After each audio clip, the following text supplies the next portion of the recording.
ये जी पीछे आपको गत्ते और कार्डबोर्ड डब्बों का ढेर नज़र आ रहा है। ये इसलिए क्योंकि हमारे जो अभी रिसेंटली भाई के घर पे नए नेबर्स आए हैं, उन्होंने अभी मूव इन किया, तो इनके सारे कार्टन वगैरह होंगे, उन्होंने आज बाहर रखे हैं क्योंकि आज गार्बेज रिमूवल का वो दिन है जिसके अंदर ये रिसाइकल वाला मटेरियल गत्ते, कार्डबोर्ड और कागज़ वगैरह सब जाते हैं। बट अगर आप मेरे दूसरा चैनल द मनोचाज इंग्लिश चैनल फॉलो कर रहे हो तो आप लोगों को पता होगा कि हमने रिसेंटली ये अनाउंस कर दिया है कि हमारी जो एंगेजमेंट थी कनाडा में, हमने उसको वेडिंग में कन्वर्ट कर लिया है। मगर उसके बाद एक थोड़ी सी जिसे कहते हैं ना क्वेश्चन अराइज हो गया है, उसका थोड़ा सा जवाब आज की वीडियो में देते हैं और थोड़े से और ज़रूरी काम है वो निपटा लें क्योंकि फिर अब शादी की तैयारियां शुरू हो गई हैं ना, वो लेवल थोड़ा चेंज हो गया।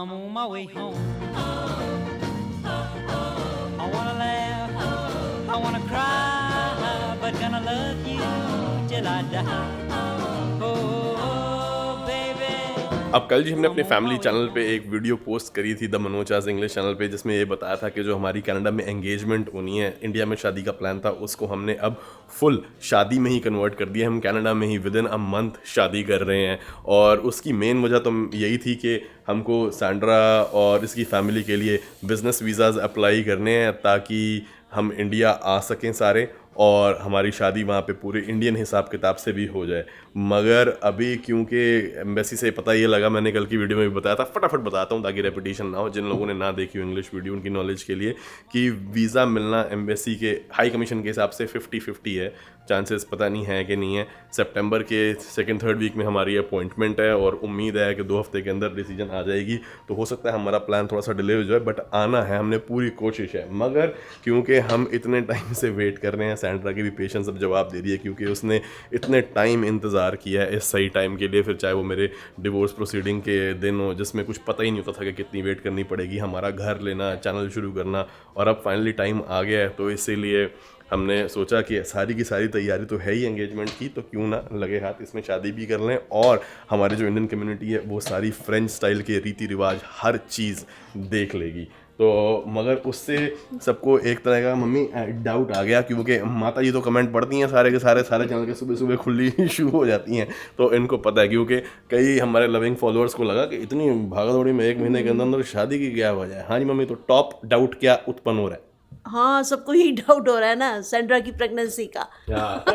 ऐसे डाउट ही है, ऐसी कोई बात नहीं है। डाउट ही है, ऐसी कोई बात इसलिए नहीं है क्योंकि जहाँ हमने इतने टाइम इतनी पेशेंस दिखा के इतनी वेट कर ली, साल से ऊपर पता नहीं कितना ही टाइम हो गया हमको, तो सिर्फ प्लानिंग करते करते तो थोड़ा टाइम और भी कर सकते हैं। तो ऐसी चीज़ें अगर किसी को डाउट हो रहा हो तो माइंड से निकाल दें। बस मेन सारी कॉम्प्लेक्सिटी क्योंकि हमारी डेली लाइफ जो है ना, हमारा कंटेंट हमारी लाइफ ही होती है, तो उसमें हमारी रोज़ चीज़ें चेंज होती हैं, अनप्रडिक्टेबल चीज़ें हैं क्योंकि कोविड की वजह से इतना कुछ आ गया है कि समझ नहीं आ रहा। मगर एक और इम्पॉर्टेंट पॉइंट जो मैं बताना चाह रहा हूँ वो ये है कि ऐसा नहीं है कि इंडियन हिसाब से शादी नहीं होगी, क्योंकि अगर कोविड ने अलाउ किया, अगली वेव ना आई और वीज़ा हमारे लग गए तो हमने आना है और पूरा का पूरा। और वैसे तो कई मम्मी सब्सक्राइबर्स ने ये भी सजेस्ट किया है कि आप यहाँ पे एक दिन फ्रेंच कर लो, एक दिन इंडियन स्टाइल में कर लो पूरी रीति रिवाज।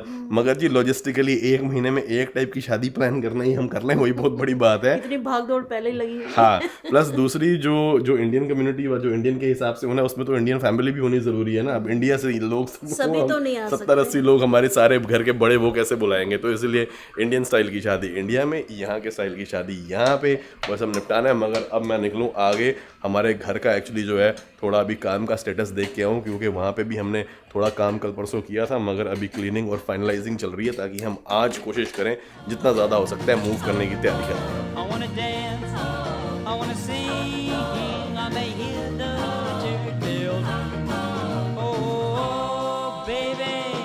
क्या बना रहे हो मम्मी? मैं राजमा। राजमा? हाँ, राजमा सब खा लेते हैं ना। हाँ हाँ हाँ। तू भी खा लेता है, सैंड्रा भी खा लेती है, मैं भी खा लेती हूँ, गेहूं भी खा लेता है। गेहूँ भी खा लेता है। Well, ever since you went away, these dreary blues been hanging round every day. You know what your kiss does to me, it makes me wanna holler. अब जी सैंड्रा मैडम थोड़ा सा बिजी है क्योंकि भाई अब शादी में मामला कन्वर्ट हो गया, तो वेडिंग प्लानर के साथ सारी की सारी चीज़ें चेंजेस डिस्कस करना, कैसे जो रीति रिवाज है उनको इनकॉर्पोरेट करना, उसके पापा के साथ बैठ के टाइम टेबल वगैरह बनाना, सारी सेरेमनीज का, उन सारे कामों में तो मैंने कहा यार तू आज का दिन अभी वर्क फ्रॉम होम ये सारे काम निपटा, मैं जाके जो है थोड़ा घर वाली ड्यूटी जो है ना चेक कराता हूँ कि वहाँ पे क्या चल रहा है।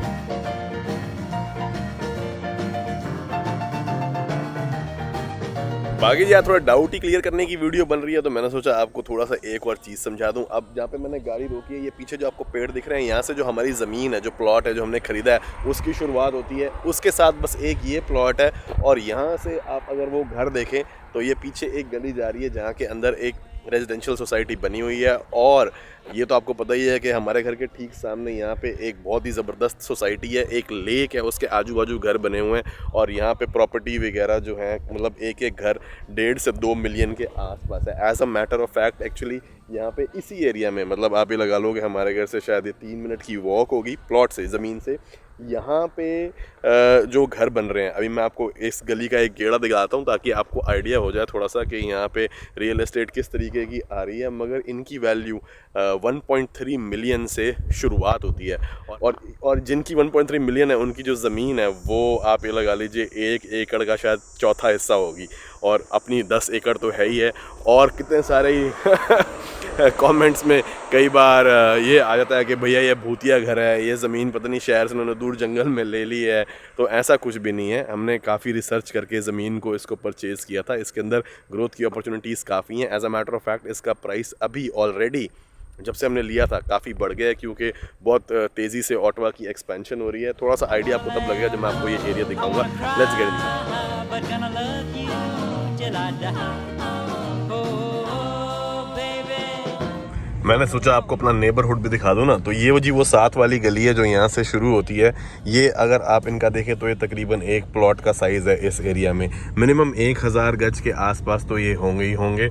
और सामने ये society Well, ever since you went away, these weary blues been hanging round every day.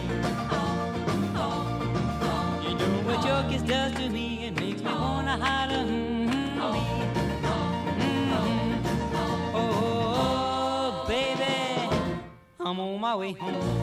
अब आप देख रहे हैं यहाँ पे एक कस्टम होम बन रहे हैं। अब जितने भी ये घर आप देख रहे हैं ना इस गली में, यहाँ पे इस एरिया में किसी के पास भी सीवर नहीं है, सिटी से पानी नहीं आता, इंटरनेट भी अभी रिसेंटली तार डली है, उससे पहले सैटेलाइट वाला कनेक्शन ही आता था।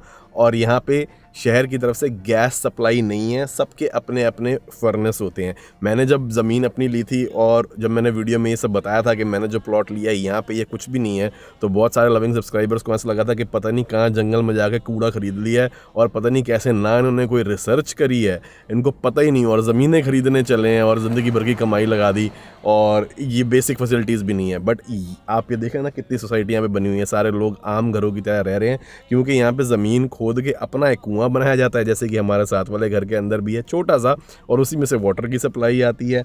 और यहाँ पे सरकार बिजली देती है, जो कि सबसे इंपॉर्टेंट चीज़ है। चूल्हे और एयर कंडीशनिंग हीटिंग तो यहाँ पे मेन सारी बिजली से ही चलती है। फर्नेस की गैस बंदा अपनी डलवा लेता है, और अब फाइबर की यहाँ पे लाइन भी आ गई है, और धीरे धीरे ये एरिया एक्सपैंड होता चला जाएगा। और क्योंकि ऑटवा पूरी तरह भर गया है, तो थोड़ा सा जैसे जैसे हल्का हल्का बाहर निकलते रहते हैं, तो चीज़ें ऑब्वियसली आपको पता है सस्ती भी होती रहती हैं, खुली भी होती रहती हैं, बड़ी भी होती रहती हैं। और ये एरिया सारा कस्टम मेड है, तो यहाँ पे कंस्ट्रक्शन चलती रहती है, और यहाँ पे सारे घर एक जैसे नहीं लगते, क्योंकि बिल्डर की प्रॉपर्टी में ऐसा लगता है एक जैसे। अभी यहाँ पे भी जेसीबी चल रही है, काम चालू है।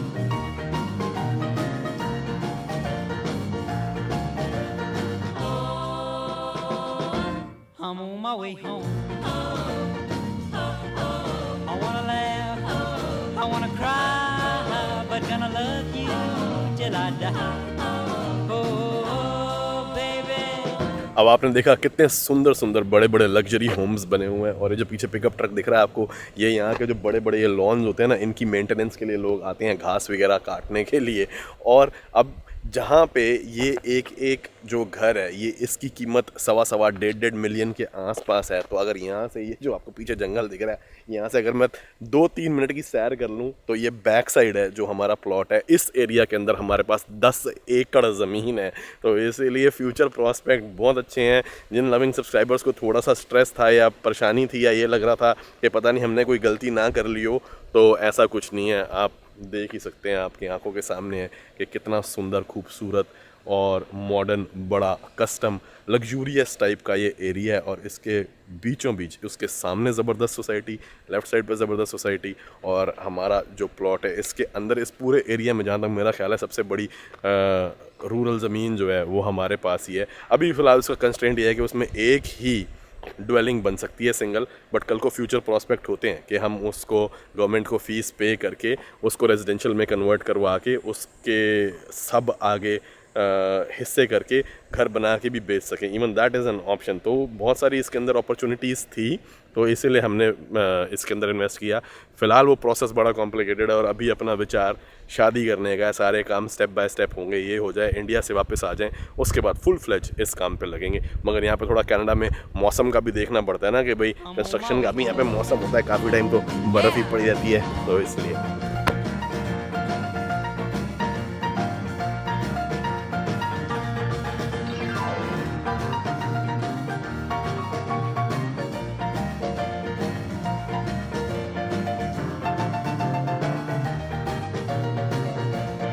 I wanna jump, I'm gonna shout. Well, I love you, there is no doubt. Oh, baby. ओह, जोशी साहब की गाड़ी I'm on my खड़ी। way home. I'm on my way back to stay. I can't do without you another day. Oh, baby, I'm on my way home. तो ये mummy की जो main concern थी वो तो ये थी कि ये सारे अंदर से पेंट हो जाएं, तो इसका काम तो ऑलमोस्ट लगभग कंप्लीट है। ये वाली कैबिनेट भी हो गई है, लगता है सिर्फ एक आध कोट इसके ऊपर बाकी रह गया है, तो ये चीज़ें निपटेंगी। तो आज हमारा प्रोग्राम है कि यहाँ पे एक क्लीनिंग कंपनी है, हमने उनको हायर किया है कि वो आके सारे इसकी सफाई कर देंगे अच्छे से। वैसे आपको देखने में ऊपर ऊपर से साफ़ सुथरा ही लग रहा होगा, आई मीन ये सब पेंट वाला सामान हटने के बाद ऐसी कोई मतलब गंदगी वाला सीन नहीं है यहाँ पे। बट कई चीज़ें हैं जो पहली बारी में नज़र नहीं आती, जैसे खिड़कियों में कई जगह धूल मिट्टी फंसी हुई है, पूरा का पूरा अंदर से जितने भी सारे ड्रॉर हैं एक एक को खोल खोल के अंदर से वॉश करना, clean. Oh, baby, I'm on my way home. I wanna dance. बस ये घर अभी आगमन हुआ है और अपना माता जी के राजमा तैयार हो गए हैं। How do you find it Kiki? It's always awesome when Mama Ji cooking. It's so tasteful. Yeah. Sorry.